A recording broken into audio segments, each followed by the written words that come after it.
এমনও অনেক নামাজি আছে নাউজুবিল্লাহ, আল্লাহ পাক আমাদেরকে তাদের অন্তর্ভুক্ত না করুন, যে নামাজ পড়ার পরে আল্লাহ রাব্বুল আলামিন এই নামাজটাকে ওই নামাজের মুখের উপর নিক্ষেপ করে দেয়, তোমার নামাজের আমার কোনো দরকার নেই। আল্লাহ পাক আমাদেরকে হেফাজত করুন। ধীর স্থিরভাবে পড়েন, রিল্যাক্সে, তার আর কিচ্ছু নাই। ওমা খালাকতুল জিন্না ওয়াল ইনসা ইল্লা লিয়াবুদুন, শুধুমাত্র আল্লাহর ইবাদত করার জন্যই তো পৃথিবীতে এসেছি। হোক না দোকানটা 5টা মিনিট পরে খুললে কি হবে? হ্যাঁ, জমিতে যান, জমিতে আধা ঘন্টা পরে গেলে কি হবে? যে আল্লাহ পাক আপনাকে বাঁচিয়ে রাখতে পারেন, সে আল্লাহ পাক আল্লাহর পথে সময় দিলে আপনাকে অফুরন্ত রিজিকও তো দিতে পারেন না? আপনি আল্লাহর হয়ে যান, বাকি সব আল্লাহ আপনার দায়িত্ব নিয়ে নেবে ইনশাআল্লাহ। আপনি নিজে আল্লাহর হয়ে যান, আপনার সব কিছু দায়িত্ব কে নিয়ে নেবে? আল্লাহ নিয়ে নেবে। তো আল্লাহ পাক আমাদেরকে ধীর স্থিরভাবে আধ্যাত্মিকত্ব অর্জন করে নামাজ পড়ার তৌফিক দান করুন, আমিন। এখন আমরা যত ঝগড়া নামাজের বাহ্যিকতা নিয়ে, হাত বাঁধা, রফুল ইয়াদাইন, আমিন আর পায়ে পা, এগুলো নিয়ে ঝগড়ার শেষ আছে? নাই। ইসলামের বিরোধী শক্তিরা হাত ভেঙে ফেলার পায়তারা করে ফেলেছে অলরেডি। হাতই না থাকলে আপনি বাঁধবেন কোথায়? মনে করেন আপনার হাতই নাই, বাঁধবেন কি উপরে না নিচে? তো এই হাত তো ভেঙে ফেলার পায়তারা করা হয়েছে। এখন আপনি পড়ে আছেন বাঁধার কোন জায়গায় বাঁধবেন সেটা নিয়ে, অথচ পুরো বৈশ্বিক চক্রান্ত মুসলিমদের বিরুদ্ধে হাতটাই ভেঙে ফেলে দিবে। তুই বাঁধবি কোথায় হাত? তারপর দেখব। এটা আমরা বুঝতে পারি না। এটা বোঝার জন্য যে জ্ঞান, এলেম, নূর দরকার তা তো নাই আমাদের মধ্যে। এই জন্য আপোষের ঝগড়া নিয়ে পড়ে আছি। যে ছোটোখাটো যে ইখতলাফি মাসআলাগুলো চলে আসছে দীর্ঘদিন থেকে, এগুলোর কোনো সমাধানে আসতে পারবে না কিন্তু কেউ। পক্ষে বিপক্ষে কথা চলতেই থাকবে কিয়ামত পর্যন্ত, ওইগুলো নিয়ে আমরা ব্যস্ত আছি। তো আমি রিকোয়েস্ট করব, নামাজের আধ্যাত্মিকত্বের দিকে ফোকাস করেন। নামাজের আধ্যাত্মিকত্ব কি? আপনি আল্লাহর সামনে দাঁড়িয়েছেন, দুনিয়ার সাথে এখন আপনার কোনো সম্পর্ক নাই, আপনি এবং আল্লাহ, মাঝখানে কিছু নাই।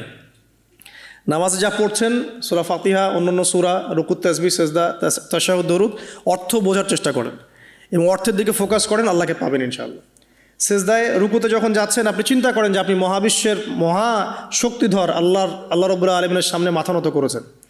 আপনি চিন্তা করেন যে আল্লাহ আপনাকে দেখছেন। এখন যখনই মানুষ নামাজে দাঁড়ায়, আল্লাহ পাক তার দিকে দৃষ্টি নিবদ্ধ করে, এবং যখন মানুষ এদিক ওদিক তাকানো শুরু করে নামাজে, আল্লাহ পাক মুখ ঘুরিয়ে নেন। হ্যাঁ, নামাজে ওই যে আমরা যে ডিজিটাল নামাজ পড়ি না, এখন ডিজিটাল মানে 4 রাকাত নামাজ 4 মিনিটে শেষ। এক রুকু করলে সেজদা পাওয়া যায় না, সেজদার তাসবিহ পড়লে আবার এদিকে দেখা যায় যে দ্বিতীয় সেজদায় চলে গেছে অলরেডি ওঠার আগেই। অনেক ক্ষেত্রে ইমাম সাহেবরাও খুব দ্রুত নামাজ পড়ান, অনেক দ্রুত পড়ান। এত দ্রুত নামাজ পড়াবেন কেন? নামাজ জামাতে পড়লে সংক্ষিপ্ত করতে বলা হয়েছে, কিন্তু এত দ্রুত তো পড়তে বলা হয় নাই। এখনও দেখবেন মক্কা মদিনায় গিয়ে নামাজ দেখবেন, মাশাআল্লাহ, নামাজটা তাদের মাশাআল্লাহ, এটার প্রশংসা না করলে হক আদায় হবে না। নামাজটা অসাধারণ, ধীর স্থিরভাবে। ফজরের নামাজ 20 মিনিট, 15 মিনিট, 20 মিনিট পড়াচ্ছে নামাজ, রিল্যাক্স। নামাজে দাঁড়ালে চমৎকার তেলাওয়াত হচ্ছে, আপনি ভুলে যাচ্ছেন নিজেকে। তেলাওয়াত হবে চমৎকার, এবং সবচেয়ে ভালো যিনি তেলাওয়াত করতে পারেন তাকে নামাজে দিতে হবে। রিল্যাক্সে নামাজ পড়বে। ক্ষেত্র বিশেষে আপনি শর্ট করতে পারেন, কিন্তু সবসময় কেন আমরা 4 রাকাত নামাজ 3 মিনিটে শেষ করে দেব? আবার নামাজের পর দোয়াটা হবে লম্বা, অথচ নামাজটাই ছিল দোয়া, নামাজটাই কিন্তু দোয়া। এখন সেজদায় আমরা যদি কান্নাকাটি করতে না শিখি, আল্লাহর সামনে আমি মাথা নত করেছি, এখানে নিজের মনের যত আবেগ, আকুতি, দোয়া, এগুলো আল্লাহর সামনে ঢেলে না দিতে পারি, এই দোয়া কালাম না শিখি, তাহলে তো নামাজের আধ্যাত্মিকত্ব অর্জন হলো না। সাহাবীরা কেমন করে নামাজ পড়তেন যে নামাজ পড়ার পরেও তাদের গা থেকে তীর বের করা যায়? কিভাবে তারা নামাজ পড়তেন? তাহলে নবী সাল্লাল্লাহু আলাইহি ওয়াসাল্লাম কীভাবে নামাজ পড়তেন যে নামাজ পড়ার ফলে তার পা মোবারক ফুলে যাইত? 1 রাকাতে তিনি 4 পারা কোরআন তেলাওয়াত করতে পারলেন কিভাবে? তো দেখুন, আল্লাহকে পাওয়ার সবচেয়ে সেরা মাধ্যম কি? নামাজ। তার আগে বলেছি নবী সাল্লাল্লাহু আলাইহি ওয়াসাল্লামের অনুসরণ। আল্লাহকে পাওয়ার তৃতীয় একটা মাধ্যম বলে দিই আমি, সওম বা রোজা রাখা। অল্প সময় গুটিয়ে নিচ্ছি, সওম বা রোজা রাখা। রোজা কেন আল্লাহকে পাওয়ার মাধ্যম জানেন? কারণ রোজা রাখা অবস্থায় আমরা কিন্তু গোপনে পানাহার করি না, করি? আমরা রোজা রেখেছি, গোপনে কিন্তু পানি খেতে পারি, কেউ দেখবে না। গোসল করছেন, আপনি পানি খেতে পারেন, কেউ দেখবে না। লুকিয়ে লুকিয়ে আপনি কিন্তু খাবার খেতে পারেন, কেউ দেখবে না, বাসায় কেউ নাই দেখার, কিন্তু আপনি খান না। আপনি সবর করেন, সহ্য করেন, একদম সূর্যাস্তের সময় গিয়ে আপনি ইফতার করেন। এই যে কাজটা আপনি কেন করেন? কারণ আপনি ফিল করেন যে আল্লাহ আপনাকে দেখছেন। কেউ আপনাকে দেখুক না দেখুক, আল্লাহ আপনাকে দেখছেন। এটাই হচ্ছে ইহসান, এটাই হচ্ছে আল্লাহ পাকের মারিফতকে উপলব্ধি করা। আল্লাহ রাসূল সাল্লাল্লাহু আলাইহি ওয়াসাল্লাম বলেছেন, ইহসান হচ্ছে আন তা'বুদাল্লাহা কাআন্নাকা তারাহ, তুমি এমনভাবে আল্লাহর ইবাদত করবে যেন তুমি আল্লাহকে দেখছো। ওয়াইল্লাম তাকুন তারাহু ফাইন্নাহু ইয়ারাক, তুমি আল্লাহকে দেখতে না পারলেও বিশ্বাস করবে আল্লাহ তোমাকে দেখছেন। তো এটা রোজা রাখলে উপলব্ধি হয় না যে আল্লাহ আমাকে দেখছেন? এটা হচ্ছে আল্লাহকে পাওয়ার মাধ্যম। এই জন্য রমাজানের রোজা অবশ্যই রাখবো ইনশাআল্লাহ। পাশাপাশি এই যে সোমবার, বৃহস্পতিবার বা এই যে মাসের 3 দিন আইয়ামে বীজের সওম আছে, 13, 14, 15, আরাফার সওম, আশুরার সওম বা নফল সওম, এগুলো রাখার অভ্যাস করলে আল্লাহকে পাওয়া যাবে ইনশাআল্লাহ তাআলা। আল্লাহ পাক আমাদেরকে বেশি বেশি সওম রাখার তৌফিক দান করুন। এবং আমাকে আপনাদের সবাইকে বিগত জীবনে আমরা যারা বিভিন্ন সময় সওম রাখি নাই বা রাখতে পারি নাই বা বিভিন্ন সালাত পড়ি নাই, পড়তে পারি নাই, এগুলোকে হিসেব করে আদায় করার তৌফিক আল্লাহ পাক দান করুন, আমিন। 4 নম্বর একটা মাধ্যম বলে দিই আল্লাহকে পাওয়ার, সেটা হলো তিলাওয়াতে কোরআন। কোরআন তেলাওয়াত যে যত বেশি করবে, অর্থ উপলব্ধি করে পড়বে, সে আল্লাহ পাককে চাক্ষুষ পাবে ইনশাআল্লাহ। মানে আল্লাহ রাব্বুল আলামিন একটা চিঠি দিয়েছেন মনে করেন আপনাকে।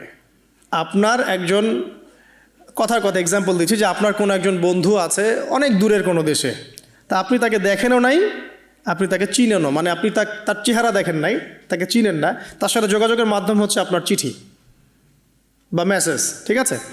এখন সে আপনাকে কিছু মেসেজ পাঠালো, এই মেসেজের মধ্যে সে কিছু ইনস্ট্রাকশন দিয়েছে যে এইগুলো করতে হবে, এগুলো করতে হবে, বা আপনার প্রতি ভালোবাসার ইজহার করছে। এখন এই মেসেজটা যদি আপনি পড়তে পারেন, তাহলে আপনি আপনার বন্ধুর সাথে একটা কানেকশন তৈরি করলেন না? বুঝতে পারছি না? আচ্ছা, এখন সমস্যা হচ্ছে কি, আমরা ওই মেসেজটা পড়তেই পারি না। আমরা তো কোরআনটা পড়তেই জানি না, তাহলে মেসেজটা পাবো কীভাবে? আর যারা পড়তে জানি সেই ভাষাটা বুঝি না। এখন ওই বন্ধু মনে করেন চিঠি লিখেছে বাংলা ভাষায়, আর আপনি বাংলা পড়তে জানেন না, তাহলে কি পারবেন উপলব্ধি করতে তার মনের ভাব, সেই বন্ধুর আবেগ, ভালোবাসা, প্রেম আপনি কি উপলব্ধি করতে পারবেন? লিখেছে সে উর্দু দিয়ে বা ইংরেজিতে, আপনি ইংরেজি বোঝেন না, ইংরেজি লিখতে পারেন না, তাহলে কি আপনি তার চিঠি বুঝতে পারবেন? এখন আমরা যেহেতু আরবি বুঝি না, এই কারণে কোরআনের মধ্যে কী বলেছেন আল্লাহ রাব্বুল আলামিন আমরা উপলব্ধি করতে পারছি না। আমি কি বুঝতে পারছি? তো কোরআন শুধুমাত্র তিলাওয়াত করা যথেষ্ট নয়। তিলাওয়াত করলে আপনি প্রত্যেক হরফে 10 নেকি পাবেন, কোনো সমস্যা নাই, কিন্তু ওই মেসেজটাকে উপলব্ধি করতে হলে আপনার অর্থটা জানতে হবে। অর্থ জানলে পরে আপনি দেখবেন আল্লাহকে আপনি চাক্ষুষ সামনে পাচ্ছেন ইনশাআল্লাহ তাআলা। আপনি হতাশ হয়েছেন, হতাশা দূর করার জন্য সূরা আছে কোরআনে। বিপদে পড়েছেন, বিপদ দূর করার সূরা আছে কোরআনে। আপনার রিজিকের সমস্যা কাটানোর সূরা কোরআনে আছে। কোনো হাজতের প্রয়োজন, সূরা ইয়াসিন, হাজতের সূরা চলে আসে। অসুস্থ হয়েছেন, শেফার সূরা কোরআনে আছে। বা কাউকে জিন টোনা করা হয়েছে, বান টোনা করা হয়েছে, ওর শেফাও কোরআনে আছে।